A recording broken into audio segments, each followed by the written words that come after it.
የሻሸመኔ ጭፍጨፋ ነው የምናቀርበው። አርቲስት ሃጫሉ ሁንዴሳ ግድያን ተከትሎ አርቲስት ሃጫሉ ሁንዴሳ ጁን 29 2021 ሲገደል በዚያው ሌሊት ብዙ አደጋዎች እንደተከሰቱ በሚቀጥለውም ጁን 30 ቀን ብዙ ሁከት እንደተፈጸመ የሚታወቅ ነው። ያንን የሚመለከት በተለይ ደግሞ ሻሸመኔን የሚመለከት ፕሮግራም ነው ዛሬ የምናቀርብላችሁ። መጀመሪያ የምናደርገው የጁን 29 እና ጁን 30 ዋና ኩነቶች እና የሚዲያ ዘገባዎችን እናስታውሳቸዋለን። ከዛ በመቀጠል በተለይ ወዳጄ ምልኬሳ በመጀመሪያ ደረጃ ከአስተዳደር መዋቅር ውስጥ ምን እንደሰማ ምን እንዳየና ምን እንደተከሰተ ያለውን መረጃ እንዲያቀርብልን እንጠይቀዋለን። ከዛ ዓላማዎቹን ነው የምናወራው። የተከሰቱትን ነገሮችና የምናቀርበው ማስረጃ ላይ ተመስርተን ዓላማው ምን ነበረ የሚል ጥያቄ ጠይቀን መልስ መስጠት እንሞክራለን። በዚህ ጉዳዮች ላይ እንደ ዘወትሩ ከኔ ጋር የሚነጋገረው ባልደረባዬ ዶክተር ምልኬሳ ሚደጋ ነው። ምልኬሳ እንደምን ነህ? እግዚአብሔር ይመስገን። ጤና ይስጥልኝ። እንዴት ነህ ታና? ሰላም። ስለዚህ በቀጥታ ወደ ፕሮግራማችን እንገባለን። እንግዲህ ሁላችንም እንደምናስታውሰው አርቲስት ሃጫሉ ሁንዴሳ ጁን 29 በጣም አሳዛኝ በሆነ መልኩ መገደሉ የምናስታውሰው ጉዳይ ነው። አመሻሽ ወደ 6 PM አካባቢ ነው መገደሉ የተሰማው። ያንን በመከተል ትልቅ ድንጋጤ እንደተፈጠረ ይታወቃል። በተለይ በኦሮሚያ በተለያዩ አካባቢዎች የጸጥታ መደፍረስ አጋጥመዋል። ብዙ ሰዎች ህይወታቸው ጠፍቷል፣ ንብረትም ወድመዋል። እንግዲህ መጀመሪያ ማን ምን አለ ምን ተደረገ የሚለውን አንዳንድ ነገሮችን አስታውሳቸዋለሁ። ከዛ በመቀጠል ምልኬሳም አንዳንድ ነገሮችን የወጡ ዘገባዎችን መጀመሪያ ያስታውሰናል ለትውስታ እንዲሆንንና ምንናገረው ነገርም ትንሽ ግልጽነት እንዲኖረው ለማድረግ ማለት ነው። በኦሮሚያ ክልል በተለያዩ አካባቢዎች በተለይም በአዲስ አበባ፣ አምቦ፣ ሻሸመኔ፣ አዳማ፣ ባሌ ሮቤ፣ አርሲ ነገሌ፣ ሐረርና ባቱ ላይ ከፍተኛ የሆነ ሁከት እንደተፈጠረ ይታወቃል። በዚህ ሁከት ውስጥ ቢቢሲ 166 ሰዎች እንደተገደሉ ባለስልጣናትና የኢትዮጵያ ሰብአዊ መብቶችን ኮሚሽን ዋቢ በማድረግ ሪፖርት አቅርቦ ነበረ። ፖሊስ ግን መጀመሪያ አደጋው ሲፈጠር ገና አደጋው ከመፈጠሩ 239 ሰዎች መሞቱን ዘግቦ ነበረ እና ለህዝብ አስታውቋል እንደዚህ ብሎ። የኦሮሚያ ክልል ምክትል ኮሚሽነር የነበረው ግርማ ገላን የሚባል ሰው ደግሞ በሻሸመኔ ብቻ 150 ሰዎች ሞተዋል ብሎ በአደባባይ እንደተናገረ ይታወሳል። እዛው ሻሸመኔ ከተማ ውስጥ በጣም በርካታ የሆኑ ህንፃዎች እንደተቃጠሉም የሚታወቅ ነገር ነው። ይሄ ዘገባ ብቻም ሳይሆን ብዙ ሰው የሚያውቀው ነው። ህንፃዎች በብዛት ተቃጥለዋል። እዛው ሻሸመኔ ውስጥ ከተደረጉ ጉዳቶች፣ ግድያዎች የወጡ ዘገባዎች እንደሚያሳዩት በተለይ የአማራ ተወላጆች የጀማይካ ወይ ደግሞ እዛ የሰፈሩ ራስታ የሚባሉ ኮሚኒቲ እንዳውም የኦርቶዶክስ ሃይማኖት ተከታዮች ታርጌት እንደተደረጉ ተለይተው እንደተጠቁ የተለያዩ ዘገባዎች እንደወጡ ምናስታውሰው። ነገር ግን ከዛም ውጪ የተለያዩ ብሔር ተወላጆች እንደሞቱ እንደቆሰሉ የሚታወቅ ኦሮሞንም ጨምሮ ማለት ነው። በሚቀጥለው ቀን ጁን 30 ላይ ጠዋት 9 AM ወይ ደግሞ በኢትዮጵያ ሰዓት አቆጣጠር ከ3 ሰዓት ጀምሮ ከጠዋት 3 ሰዓት ጀምሮ በመላ አገሪቱ ኢንተርኔት ተቋርጦ ነበረ። ኢንተርኔት በመቋረጡ የተለያዩ አገልግሎቶች ሶሻል ሚዲያ አልነበረም። ከዛ በፊት ጁን 29 ላይ ጁን 30 ላይ ማስታወስ የሚገባን እስራት ተከትሏል። ጃዋር መሐመድ እና በቀለ ገርባ ከሀጫሉ የሀጫሉን ግድያ ተከትሎ በተፈጠረው ጸጥታ መደፍረስ ለቀብር ለመድረስ ባሉበት ተይዘው ታስረዋል። አቶ ልደቱም እንደዚሁ ታስረዋል። በኦሮሚያ ውስጥ የተጀመረው እስር ከ100,000 በላይ ዜጎች እንደታሰሩ ማስታወስ ይገባል።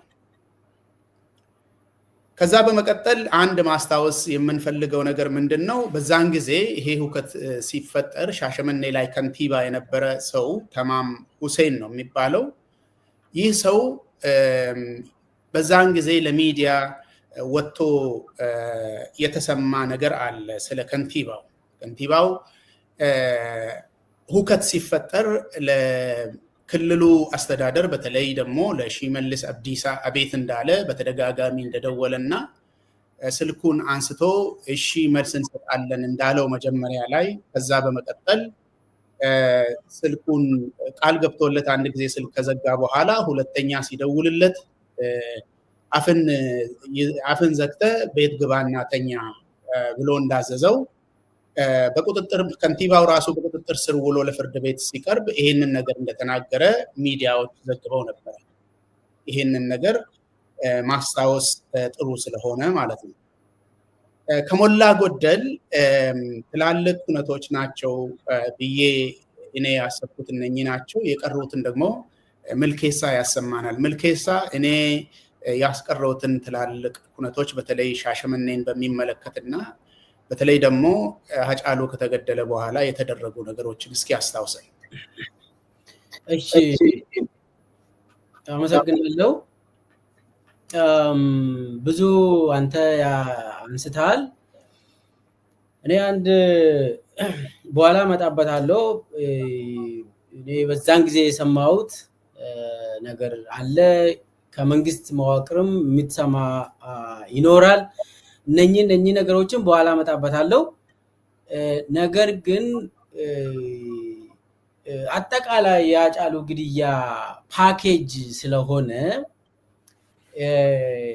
በፕላን ስለተደረገ አስቀድሞም ብዙ ነገር ተሰርቶ ነው ይሄ ነገር ግድያውን የፈጸሙት። ስለዚህ በአጠቃላይ ይሄ ፕሮጀክት በኋላ እንትኑን ግቦቹን በኋላ ስለምንመጣ ከጅምሩ ይሄንን ማስታወስ ስላለብን ነው። አንድ ማይኖሪቲ ራይትስ ግሩፕ የሚባል የመብት ተሟጋች ድርጅት ነው። ይሄ ድርጅት ያወጣው ሪፖርት ነበር።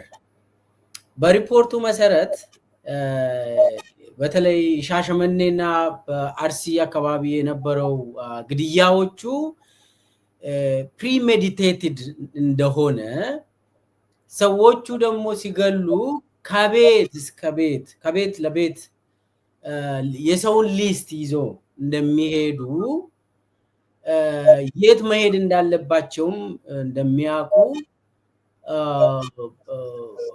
ግሩፑ ደግሞ ይሄንን የሚፈጽሙ ግሩፖቹ ከሌላ ቦታ እንደሚመጡ ለምሳሌ ሻሸመኔ ላይ ግድያውን የሚፈጽሙ ከተማውን የሚያቃጥሉ ቡድኖች ከሌላ ቦታ ከማይታወቅ ቦታ እንደሚመጡ እና አርሲ ውስጥ ኤራም ሁሉም ቦታ በተለይ እኛ አሁን ሻሸመኔ ላይ ነው ፎከስ የምናደርገው።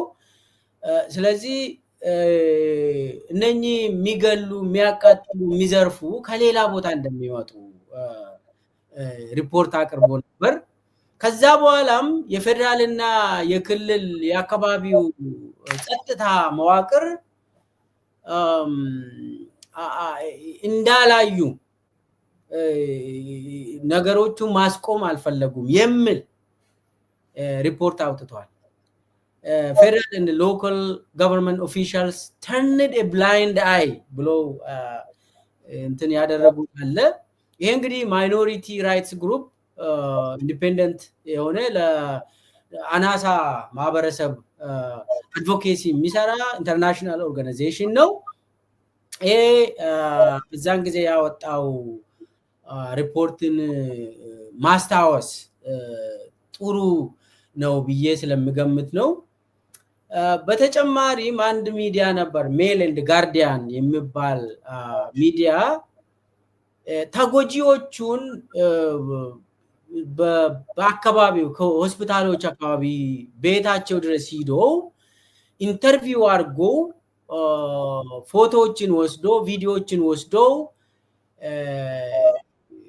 እንትን ዲቴል የሆነ ሪፖርት ሰርቶ ነበር።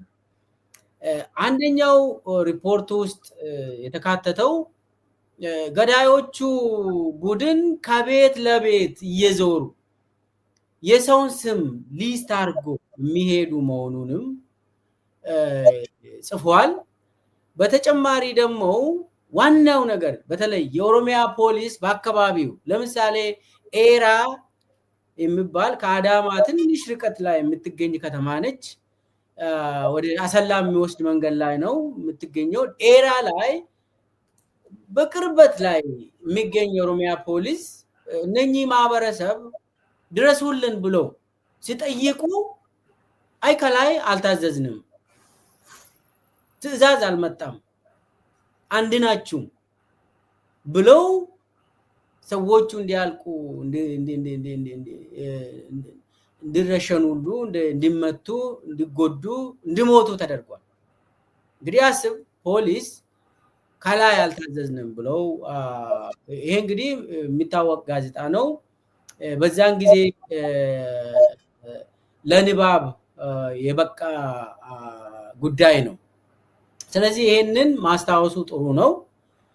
በተጨማሪ ደግሞ የብርሃኑ ጁላ ንግግር ጥሩ ነው ብዬ የሚገምተው ከከተማው በተለይ ሻሸመኔ ከተቃጠለች በኋላ ብርሃኑ ጁላ የሻሸመኔና የአካባቢው ማህበረሰብን ሰብስቦ ሲያናግር በነበረበት ጊዜ አንዳንድ ነገሮችን አውርቷል። አገር ከተማውን ያቃጠሉ እነማን ናቸው? የዘረፉ እነማን ናቸው? የገደሉ እንግዲህ በዛን ጊዜ ግድያው በጣም አሰቃቂ ግድያዎች ተካሂዷል። ዛሬ ላይ በጣም የሚያሳዝን በሰው ልጆች ላይ መደረግ የማይገባና ማለት መታየት እንኳን ሰምተን አናውቅም እንደዚህ አይነት ነገር። ይሄ ነገር ሲከሰት እንግዲህ ከፍተኛ ባለስልጣን ነው በሀገሪቱ ብርሃኑ ጁላ የመከላከያ ሰራዊት አዛዥ ሆኖ እሱ የተናገረውን በትንሹ ብናቅ ጥሩ ነው ብዬ ገምታለሁ። አንደኛ ነገር እሱ አካባቢውን ማህበረሰብ ሰብስቦ ያወራው በአፋን ኦሮሞ ነው። እንግዲህ በአጭሩ ከተማውን ያቃጠሉ ከሌላ ቦታ መጥቶ ነው፣ ለምንድን ነው እናንተ ከተማችሁን ያልጠበቃችሁት ብሎ የከተማ ነዋሪዎችን የአካባቢ ነዋሪዎችን እንደው እንትን ሲሰድብ ነገር ታይዋል።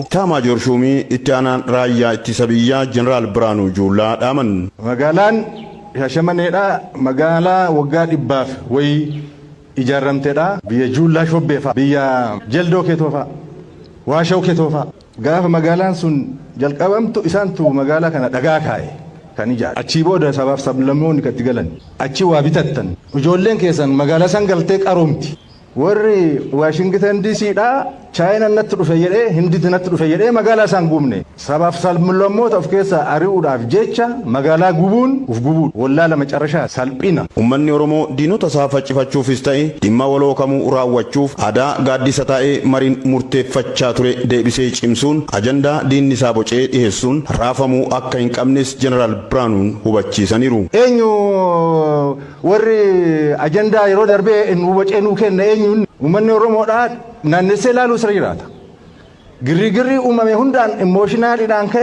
ከራሳ ጭፉ ቄሳ ጉቡ ስራ ይራታ ኤኙ ከኑ ኤርገቴ ኤኙ ከአጀንዳ ቦጨ ኤኑ አጀንዳ ቦጨ በከብሪ ወጂ ኑቲ ገጂሴ ማሊ ፈከስ ጎዴ ከንጀኑ ላላ ሙስራ ይራታ ዱር አለጋቱ ኑቢቴ ብሊሰባው ቀምና ጀርቻ ቱሬ ኤርጋን አካ dhalataa biyya kanaatti isinii dhaamuu barbaada. Maaliif waliin qabne akka dhagaa jirrutti immoo namni magaalaa kana gubee nama magaalaatii miti. Qeen keessan abbaan qabu intifatanii fagoodhaa dhufee akkamitti qee keessa isinirratti guba. Yoo nama laaftu balbala ofii eeggachuu hin dandeenye jiraatteeti akkas godhama. Jettanii yaatanii gadi baatanii qee keessan ibiddarraa baraartan salphinnaa miti. Mootummaa biraa yoo kan barbaannu filannoodhaan malee karaa biraatiin mootummaa jijjiiruu hin danda'u. Mootummaan yeroo darbe jijjiirame mootummaa waggaa 27 taa'e waggaa 27 uummata cunqursee waan ta'eef mootummaa shame waan ta'eef mootummaan kun haaraa kufuu hin danda'u. Iyyuudhaan karaa cufuudhaan mana gubuudhaan kufuu hin danda'u. Haaraa gara uummata isa barbaadu miliyoonotatu jira waan ta'eef. Namni siyaasa beeku kana laaluu sirra jiraata. Namni siyaasa beeka jedhu kana xiinxaluu sirra jiraata. Mootummaa diklaayin godheef mootummaa ol ka'aa jiru qixxee jissuu hin danda'amu. Ilaalchi siyaasaa lammii biyya እንግዲህ ብርሃኑ ጁላ ያህለው ባጭሩ አንደኛ ነገር ከተማውን ያቃጠሉት ከሌላ ቦታ መጥቶ ቤታችሁን ሲያቃጥሉ ከተማውን ሲያቃጥሉ ምንድነው የምትሰሩት ወጣችሁ አትከለክሉም ወይ ብሎ ማህበረሰቡን ለመሳደብ ነገር አድርጓል ምንድነው ያለው ሊትራሊ እኛ እንደሰማነው ከተማውን ያቃጠሉት ከሌላ ቦታ መጥቶ ነው ከተማችሁን ለምንድነው ያልተከላከላችሁት ብላችሁ ጮኻችሁ ከተማውን ሴቭ ማድረግ ነበረባችሁ ብሎ ለህዝቡ ይናገራል አስቡት እንግዲህ አንደኛ ነገር ከሌላ ቦታ ነው የመጡት ብሏል እንግዲህ ከፍተኛ ያገሪቱ መከላከያ ኃላፊ ከሱ እንግዲህ የሚደበቅ ነገር ይኖራል ብያል ገምትም እሱ ከሌላ ቦታ ተጭኖ እንደመጡ እንዳቃጠሉ ተናገረ እንግዲህ ይሄንን ማህበረሰቡ ብላችሁ እንዴት ነው ከተማውን ማትድኑት አለ በኋላ እንመጣበታለን ከተማውን ማዳን የነበረበት ይሄ መንግስት መዋቅር አለ መንግስት መዋቅር ደግሞ ምን እንደሚሰራ ምን እየሰራ እንደነበር በኋላ እናወራለን አሁን ግን ብርሃኑ ጁላ በአንደበቱ የተናገረው ገዳይ ኃይልን የሚያቃጥል ኃይል ቡድን ከሌላ ቦታ መጥቶ ከተማውን እንዳቃጠለ ተናግሯል እሱን ለማንሳት ነው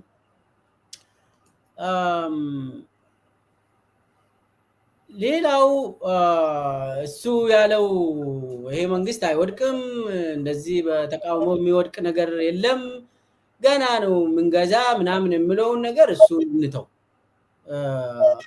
አስፈልግም ላሁን ስለዚህ አሁን እንግዲህ ከዚህ ምን ወስደው ሻሸመኔ ሙሉ በሙሉ ማለት ማአት ነገር ነው የተቃጠለው ህዝብ ሞቷል ይሄ ነገር ማን እንደሆነ አንድ ፍንጭ ሰጥቶናል ይሄንን ካልኩኝ በኋላ እንግዲህ ምናወራው የግድያ መዋቅር ነው ቅድም ኢታና አንተ እንዳነሳው በአጠቃላይ በዚህ ሳምንት ስናወራ የነበረው የግድያ መዋቅር የአብይ አህመድ የግድያ መዋቅር ስር ምን እንዳሉ ስናወራ ነበር ፎርማሊ የግድያ መዋቅር ባለፈው አውርተን እንዴት መንግስት ስርዓት እንደያዙ ዛሬ ደግሞ ኢንፎርማል ፓርቱን ነው የምናወራው ማለት የመንግስት መዋቅርን የያዘውን ባለፈው እነ ደመላሽ ገብረ ሚካኤል የተለያዩ በአብይ የሚመሩ የግድያ መዋቅር አይተናል አሁን ደግሞ ማይታዩ ህቡ አደረጃጀትን ነው የምናየው ዛሬ ሰው የማያውቀው ሰው ከሞተ በኋላ ከተጨፈጨፈ በኋላ እከሌ ማህበረሰብን ጨፈጨፈ ተብሎ ዜና የሚሰራበት ዋነኛው ህቡ አደረጃጀት ነው ዛሬ የምናወራው። ይሄንን የምናወራው እንድንነቃ ነው። በነገራችን ላይ ነቅተን ወደ ሰላማችን ለመመለስ ነው ይሄንን የምናወራው። ይሄንን ህቡ አደረጃጀት መንግስት እንደ መንግስት የማይታዩ ቡድኖችን በየቦታው አደራጅቶ ሰውን እየገደለ እያስገደለ የእርስ በርስ ፍጅት እንዲመጣ ሁልጊዜ እከሌና እከሌ ተፋጁ የሚባለውን ነገር ዜና ሆኖ የሚወጣው በእነኚህ ህቡ አደረጃጀቶች ነው። ይሄንን ከተረዳን ችግራችንን እናውቃለን፣ ስስብልታችንን እናውቃለን። ያንን ካወቅነው እንዘጓለን። ያንን ከዘጋነው ይሄንን ስርዓት ይሄ ስርዓት የአብይ ስርዓት እንትኑን አያገኝም። እኛን የሚያንበረክክበት ክፍተቶችን አያገኝም። ለዛ ነው አሁን የህቡ አደረጃጀቶችን በከፊሉ በጨረፍታ ለማየት ያስፈልጋል። ይህ ህቡ አደረጃጀት ልክ አጫሉ እንደሞተ አይደለም የተመሰረተው። ኦሬዲ አብይ ስልጣን ከያዘ ጀምሮ የተወሰኑ ቡድኖች ደግሞ አብይ ስልጣን ሳይዝ በፊት ሁሉ የተፈጠሩ ህቡ አደረጃጀቶች በኦሮሚያ ክልል ተቋቁመዋል። እነኚህ ህቡ አደረጃጀቶች በድብቅ የሚንቀሳቀሱ ቡድኖች በተለያዩ ኦሮሚያ ክፍል ድሬዳዋን ጭምር እንግዲህ ሐረር ከተማን ጭምር ኦሮሚያ ስንል አዲስ አበባ ውስጥም የሚንቀሳቀሱ አሉ። እነኚህ ኦሮሚያ ላይ የሚንቀሳቀሱ ህቡ አደረጃጀቶችን እነሱን ነው አንድ በአንድ የምናወራ በተወሰነ ደረጃ። ነገር ግን ሻሸመኔ ላይ ነው ፎከስ የምናደርገው። ፒክቸሩን ግን ካልያዝነው ዝም ብሎ እንደው በአርሲ ላይ ብቻ ያጠነጠነ እንዳይሆን ብለን ነው። በአጠቃላይ ሜጀር ሁለት ኦሮሚያ ውስጥ ከኦሮሞ የሚዋቀር ማለት በብሔሩ ወይ ቋንቋው ኦሮሞ የሆነውን ነገር ቡድን ያቋቁሙና ወደ መጀመሪያ አካባቢ የውሸት አባቶርቤ የሚባል ከተቋቋመ በኋላ ከዛ ቀጥሎ ደግሞ የመንግስት ሸኔ የሚባል ሲቋቋም ይሄ ሲቋቋም አጫሉ ሳይሞት በፊት ምናልባት 1 አመት በፊት ነው ይሄ ቡድን የተቋቋመ። ስለዚህ አባቶርቤ የሚባለው የውሸት አባቶርቤ ከዛም ደግሞ አሻሽሎት የውሸት ሸኔ ሸኔ የሚሉት እንግዲህ ኦኤልኤን ነው። ኦኤልኤን ሸኔ ይላሉ። ከዛ የመንግስት ሸኔ ደግሞ ተቋቋመ። ይሄ የመንግስት ሸኔ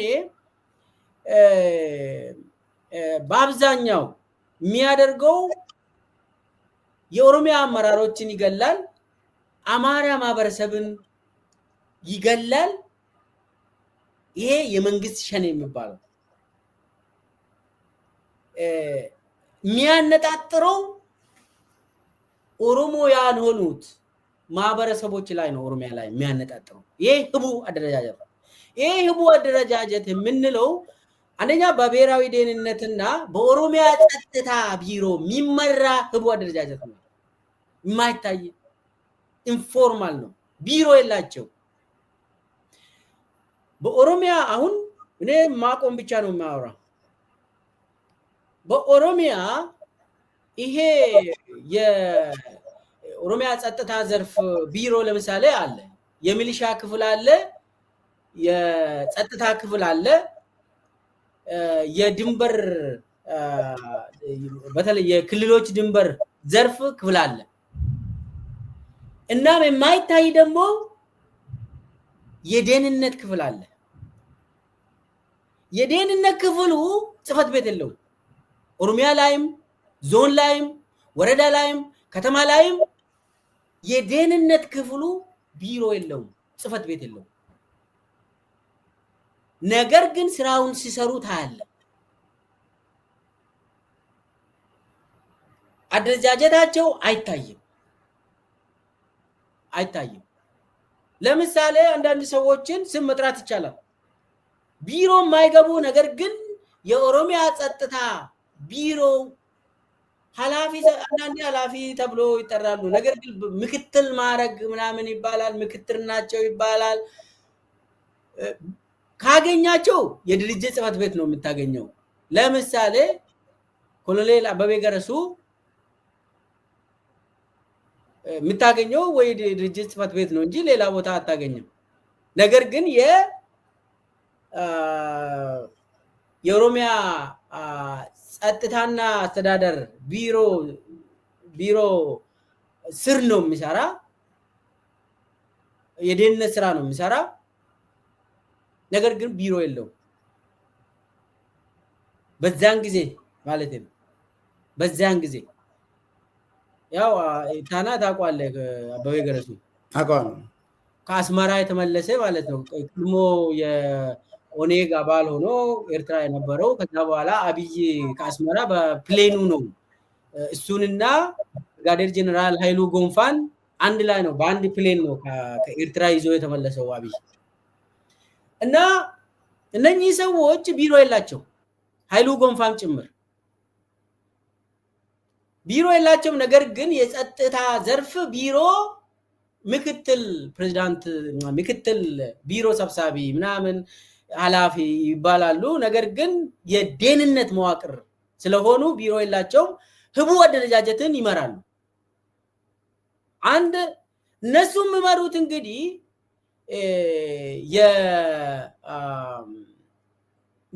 በተለይ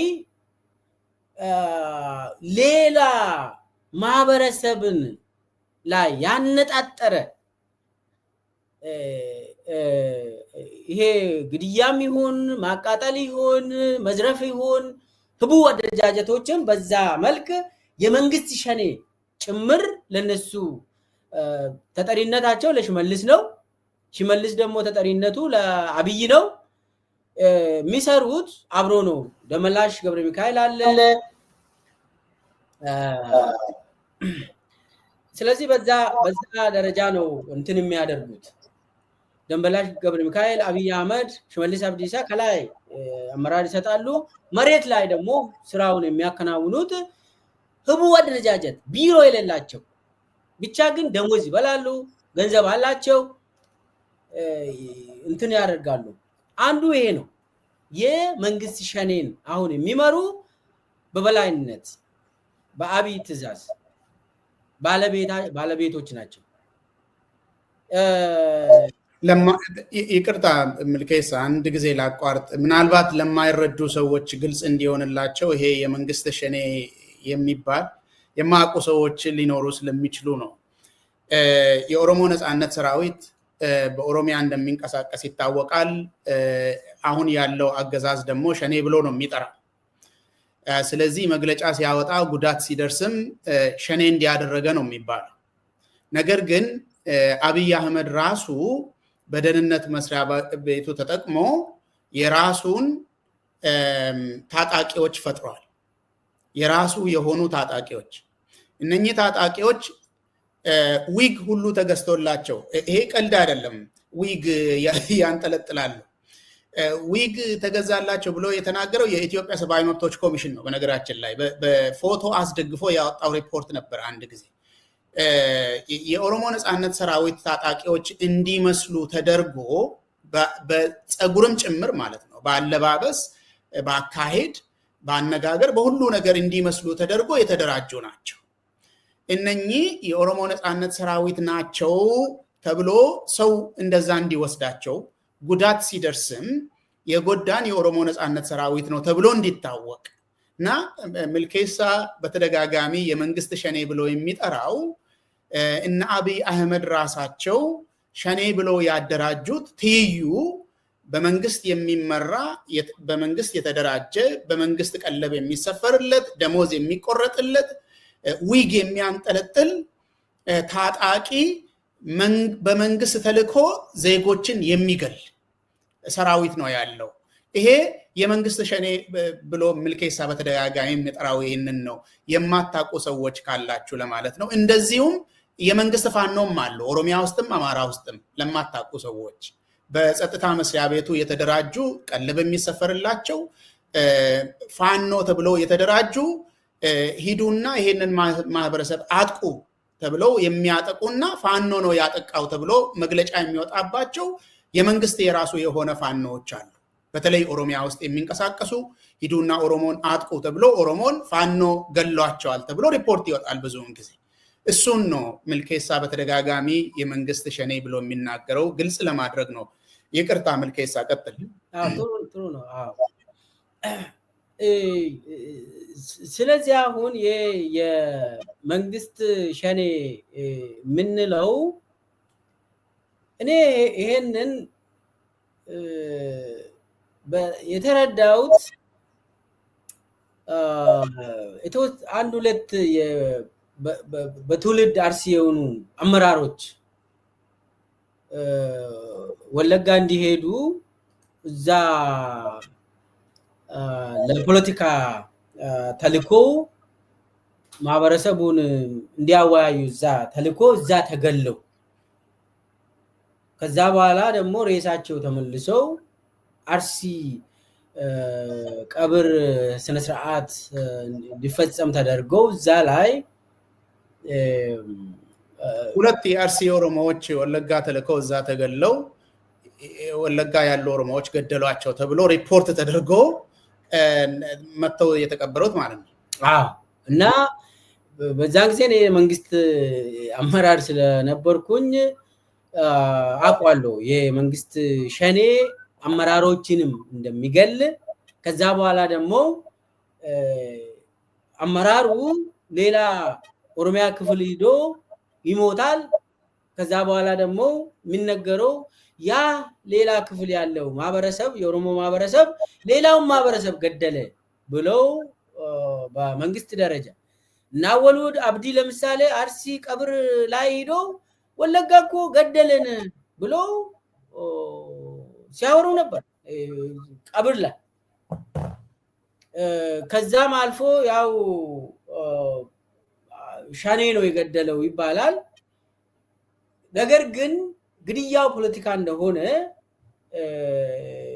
ይታወቅ ነበርና ከዛ በኋላ በአርሲ ማህበረሰብ ሸኔ እንዲረገም ሙከራዎች ተደርጓል። በዛን ጊዜ በአርሲ አባገዳዎች ሸኔን እንዲረግሙ ለምን ልጆቻችሁ ወለጋ ሄዶ የሞቱ ነው በሚል ያንን ካልኩሌት አድርጎ ማህበረሰብን ማጋጨት በኋላ እንመጣበታለን። ይሄ ሁሉ ሲደረግ ነበር። በነገራችን ላይ እኔንም አንድ ጊዜ መንዲ አዲስ አረጋ መንዲ ልኮኝ ነበር። በዛን ጊዜ እኔ ከፍተኛ እንግዲህ አመራር ነኝ በመንግስት እንትን ውስጥ ስለነበርኩ የኦሮሞ ነፃነት ሰራዊት ላይ ብዙ ነገር ተናግሬያለሁ። ብዙ ነገር የመንግስት አካል ስለሆንኩኝ ሸኔ እንደዚህ ያደርጋል ብዙ ነገር ስላልኩኝ እኔም በጣም ጥንቃቄ ማድረግ አለብኝ ብዬ ስለሚገምት አዲሱ በዛን ጊዜ የገጠር ዘርፍ ኃላፊ ነበር። የኦህዴድ የኦዲፒ ጽህፈት ቤት የገጠር ዘርፍ ኃላፊ ነበር። መንዲ ላከኝ። መንዲ ሲልከኝ አንድ ወዲያውኑ ትዝ አለኝ። ለምንድን ነው መንዲ ማለት እንግዲህ በዛን ጊዜ የኦሮሞ ነፃነት ሰራዊት የሚቆጣጠር ወረዳ ለምንድን ነው ብዬ አንድ ፖሊስ ኮማንደር ነበርና እሱን ጠይቄ እንደዚህ ተባልኩኝ አልኩት። እሱ ምን አለኝ፣ መቼ ነው ሂድ የተባልከው አለኝ። ነገ ጠዋት ከዚህ ተነስተ ብያለሁ አልኩት። እንግዲያውስ እኔ ወዳጅ እኔ ስለምንቀራረብ ነገ ነው የተባልከው? አዎ። ፖሊሶችን ልስጥና አሁን ተነሳለኝ። ለምን አልኩት። በቃ እኔ ነኝ አልኩ። ዛሬውኑ ዛሬ ማታ ተነስ፣ ነቀምተ ያድረ በንጋቱ ለማንም ሰው ሳትናገር መንዲ ትገባለህ፣ ለአዲሱም እንዳትናገር አለ። ያንን ፖሊስ ስሙን አልጠራም። ከዛ እኔ መንዲ ደርሼ ነው አዲሱ አረጋን ያሳወቅኩት። መንዲ ነኝ ስለው ለምንድን ነው ያልነገርከኝ? ነቀምት ላይ እኮ ስራ ሰርተ ነው የምታልፈው ምናምን አለ። ኧረ እባክህ በዛን ሰዓት የነገርከኝ መንዲ ሂድ ነው ያልከኝ። ሂጃለሁ። እዛ ሂጄ ደግሞ የሚገርም መንዲ ሂጄ የመንዲ ልጆች መጥቶ ዶክተር እኮ እኛ እንወድሃለን፣ አንተ ሸኔ ብለህ ብትሰድበንም በጣም ነው የምንወድህ። እኔ አሁን ለምሳሌ አንተ ሸኔ የምትለው አባል ነኝ አለ። ወታደራዊ ስልጠና ወስጃለሁ አለ። ስብሰባ ከጨረስን በኋላ መጥቶ እነኚህ ከመሰሪ ሰዎች ጋር ተዋንተ አይገባም ቦታው። የሚገርም የነገሩን ልጆች እዛ መጥቶ የነገሩኝ ጭንቅላት የለውጡ። ግን እነ አዲሱ ያሰቡት ነገር ያው ፖሊሶች አንዳንድ ቆንጆ ፖሊሶች ስላሉ ለህዝብ የሚያስቡ ፖሊሶች ስላሉ ያ ስለተነገረኝ ነው እንግዲህ ህይወቴን ያዳንኩት። የመንግስት ሸኔ ሊገለኝ ነበር ማለት ከዛ የተረዳው። ነቀምት ላይ የምትሰራ ነገር ነበር ምናምን ነቀምት ምንድነው እዛ ሂድ ከተባልክ እዛ ነው የምትሄደው። እነሱ እንትን ብሎ ሲመለስም እኔ በአሶሳ ነው የተመለስኩት። ቀጥታ ነቀምት ግባና እዛ የምትሰራ ነገር አለ ተባልኩኝ። አሁንም እሺ አልኩትና ከመንዲ 1 ሰዓት ተኩል አሶሳ የምትሄደው መኪናዬን መንዲ ላይ ትቼ እኔ በሌላ መኪና አሶሳ ገብቼ ከአሶሳ ፕሌን አዲስ አበባ ተመለስኩኝና አዲሱ ጋር እንዴ ምን ማለት ነው አንተ ትእዛዝ አትቀበልም አለኝ። አይ ገብቻለሁ፣ ጨርሻለሁ፣ በተሳካ ሁኔታ የድርጅቱን ስራ ሰርቼ ተመልሻለሁ ብዬ እንትን አልኩኝ። ከዛ በኋላ ይሄንን ያልኩበት ምክንያት ምናልባት እዛ መንዲ ላይ ሚልኬሳ ብሞት ምን ተብሎ ሪፖርት እንደሚደረግ አውቃለሁ። ግልጽ ነው። ከዚህ በፊት የቤኒሻንጉል ክልል ባለስልጣናት በተደጋጋሚ መንገድ ላይ ተጠቅተው የኦሮሞ ነጻነት ሰራዊት ነው ያጠቃቸው ተብሎ ያው ሸኔ ነው የሚሉት እነሱ ያጠቃው ብለው ሪፖርት አድርገዋል በተደጋጋሚ። ይሄ ነገር በተደጋጋሚ ተሰምቷል እና ያንን እንደማሳያ ለመጠቀም መሰለኝ ያንን አነሳው። በጣም ጥሩ። ወደ ዋናው ነገር ሳንገባ ገና አንድ በዛኛው ሳይድ ደግሞ አለ አላነሳው። እሺ ያነሳውት በኦሮሚያ በአጠቃላይ ሁኔታውን የመንግስት ሸኔ አጫሉ ሳይገደል በፊት የተቋቋመ መዋቅር መኖሩ፣ ሁሉም ቦታ የሚንቀሳቀስ መሆኑ፣ ሁሉም ኦሮሚያ ውስጥ የሚንቀሳቀስ መሆኑን ካወቅኑ በኋላ ሌላ ህቡ አደረጃጀት ደግሞ ኦሮሞን የሚገል ተፈጥሯል። እሱም አጫሉ ሁንዴሳ ሳይገደል በፊት ነው። ለምሳሌ ከአዳማ ጀምረው አሰላ፣ ሻሸመኔ፣ ቢሾፍቱ አካባቢ የሚንቀሳቀስ ምኒልክ ሰልሳዊ የሚባል ሂሙ አደረጃጀት ስም ተሰጥቶ በብሔራዊ ደህንነት የተቋቋመ ህቡ አደረጃጀት አለ። ስም ተሰጥቶ ምኒልክ ሰልሳዊ ይባላል። ይሄ ቡድን ደግሞ ህቡ አደረጃጀት ነው።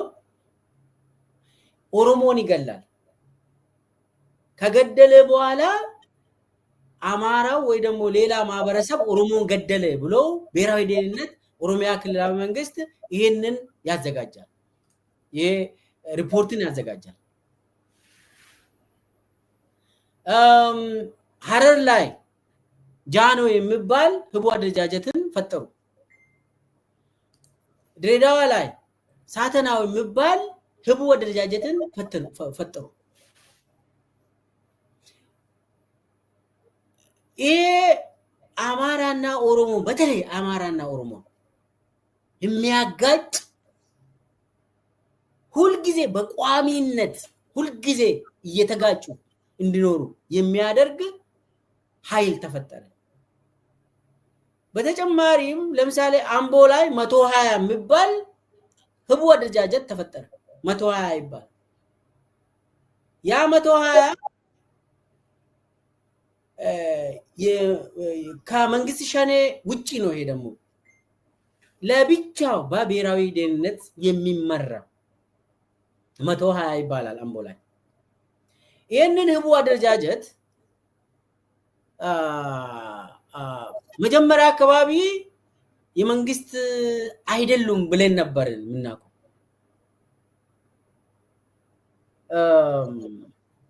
እንዳውም ከአሁን ከመንግስት ጋር የሚሰሩ ፌደራል መንግስት ውስጥ አብሮ የሚሰሩ ሰዎች እዚህ ውስጥ ይሳተፋሉ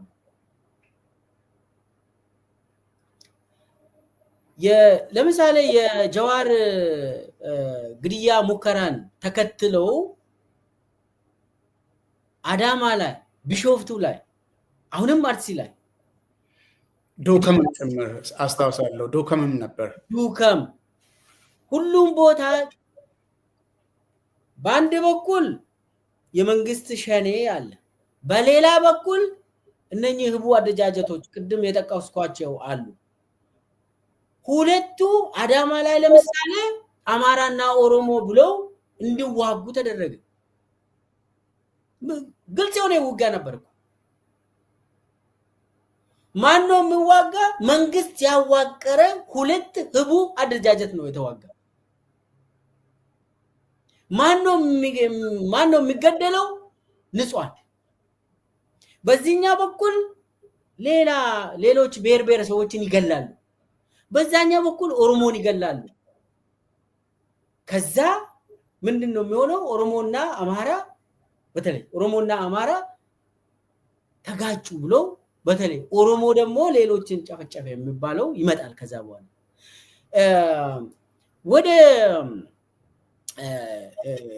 ይሄንን ካልኩኝ ወደ ሻሽመኔ ወደ አርሲ ሻሽመኔ አካባቢ ዙሪያ ልመለስ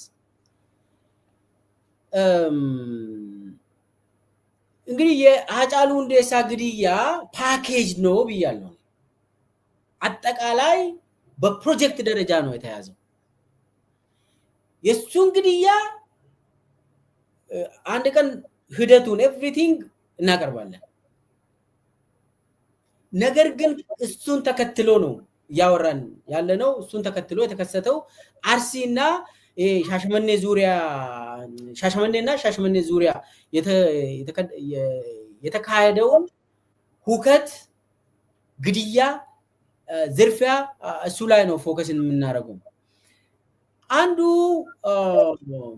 እዛ አካባቢ የነበሩ ባለስልጣናት ሚልኬሳ ወደዛ ሳንገባ አሁን ያነሳቸውን ጉዳዮች ትንሽ ትርጉምም ለመስጠት ወደዛ ሳንገባ ማለት ነው ወደ ዋናው የሻሸመኔ ሁከት ሳንገባ ትርጉምም ለመስጠት ያክል ምክንያቱም ብርሃኑ የተናገረውንም ነገር ምንም ነገር ሐሳብ አልሰጠንበትም ብርሃኑ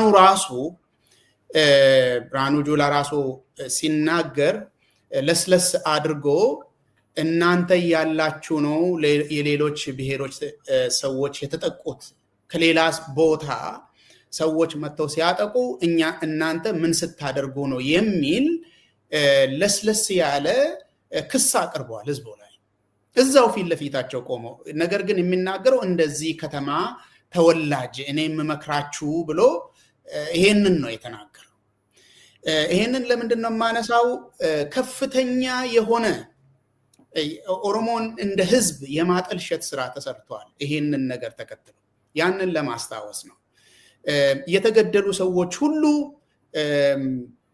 በኦሮሞዎች ነው የተገደሉት ማለት በወጣቶች ነው የተገደሉት የሚል ከፍተኛ የሆነ የሳይበር ዘመቻ ነበረ ሜይንስትሪም ሚዲያ ዘመቻ ነበረ ይሄንን ሁሉም ሰው የሚያስታውሰው ይመስለኛል ዋና ዓላማውም አንዱ ይሄ ነው ከቡራዩ ጭፍጨፋ ጋር ተያይዞ እንዳነሳ ነው የኦሮሞ ወጣቶችን እንቅስቃሴ እና የኦሮሞ ወጣቶች ራሳቸው በበጎ አይን እንዳይታዩ በሌሎች ብሔሮች አይን በበጎ አይን አለመታየት ብቻ ሳይሆን እንደ ገዳዮች እንዲታዩና እንደ ደህንነት ስጋት እንዲታዩ ነው ጥረት የተደረገውም ይሄ ነው የገደላችሁ ኦሮሞ ነው የሚል መንግስታዊ ስራ ተሰርቷል።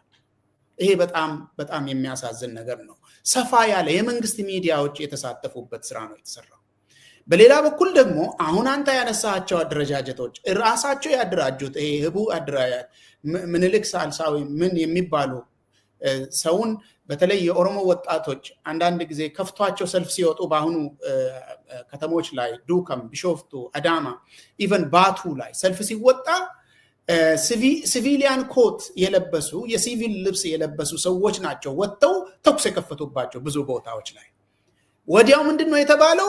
እናንተ ላይ እየተኮሰ ያለው ነፍጠኛ ነው፣ እናንተን እያጠቁ ያሉ ተማሪዎች ናቸው ነው የተባለው። ጎባ የተፈጠረውን ነገር እናስታውሳለን ከሐውልት ጋር ተያይዘው። ይሄን ሁሉ ያደራጀው የብሔራዊ ደህንነት መስሪያ ቤት ነው።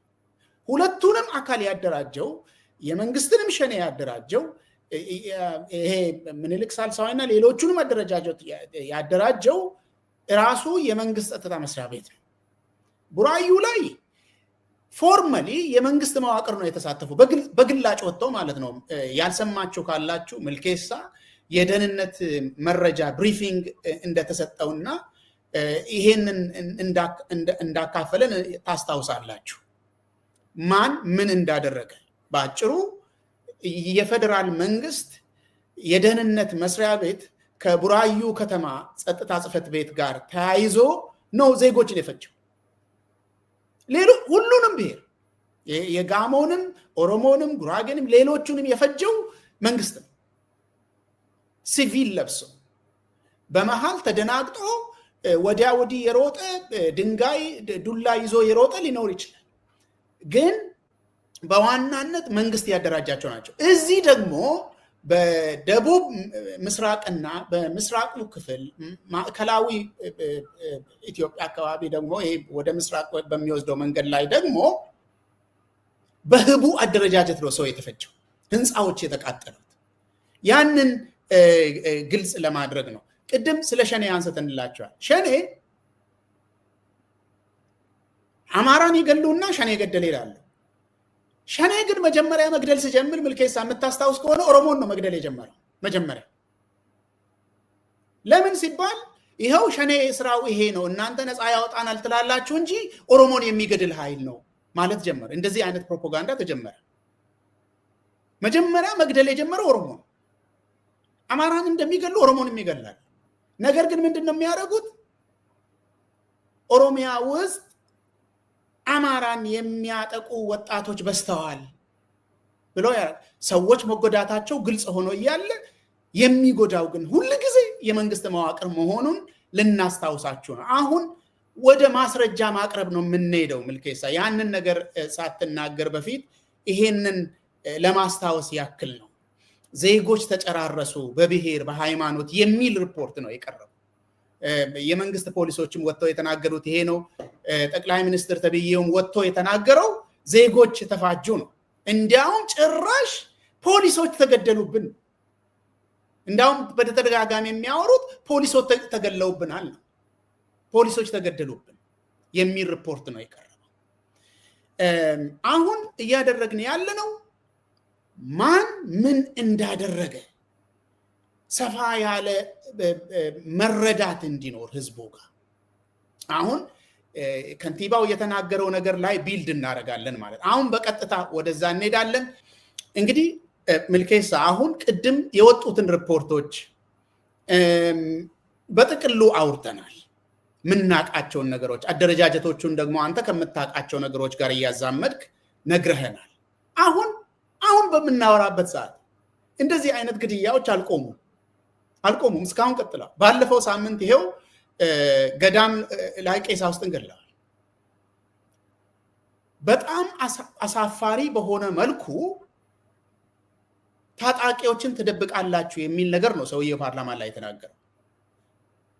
መቼም አገሪቷን የገጠማት ሀፍረት ተቆጥሮ የሚያልቅ አይደለም። ከፍተኛ የሆነ አስፈጻሚ የአገር መሪ ነው ተብሎ የሚቀመጥ ሰውዬ የሃይማኖት አባት ለምን ይገደላሉ ተብሎ ሲጠየቅ እናንተ ለምን ታጣቂን ትደብቃላችሁ? በገደምዳሜው ያው ገለናችኋል የሚል መልእክት አሁንም አናቆምም የሚል ዋናው ነገር እየቆመ አይደለም። ነገርየው የማይቆመው ዜጎች ስለተጣሉ አይደለም፣ አንዱ ሌላውን ስለጠላ አይደለም። የዜጎች ጥላቻ የፈለገ አይነት ጥላቻ ይሁን፣ በግልም ይሁን በቤተሰብም ይሁን በብሔርም በሃይማኖትም ይሁን ያልተደራጀ ነገር ከሌለው እንደዚህ ተከታታይ የሆኑ ግድያዎችን ሊያደርስ አይችልም። ምክንያቱም ቢያንስ የጸጥታ አገልግሎት በመጠኑም ቢሆን ስላለ ማለት። አሁን ምልኬሳ አንተን መጠየቅ የምፈልገው በግርድፉ ባቀረብናቸው ጉዳዮች ላይ አንተ በግልህ ምንድነው የምታውቀው? ማን ነው ሰውን ያጠቃው? አሁን ተጠቁ የተባሉትን ዜጎች ያጠቃው ማን ነው? ህንፃዎችን ያቃጠለው ማን ነው? አንተ በግልህ የምታውቀው ከጸጥታ መዋቅሩ መረጃ ይኖርሃል፣ የመንግስት ሰዎችን ታውቃለህ። እዛን ጊዜ የመንግስት መዋቅር ውስጥ ምን ነበረ? አንተ ምን ታውቃለህ? እሱን እንድትነግረን።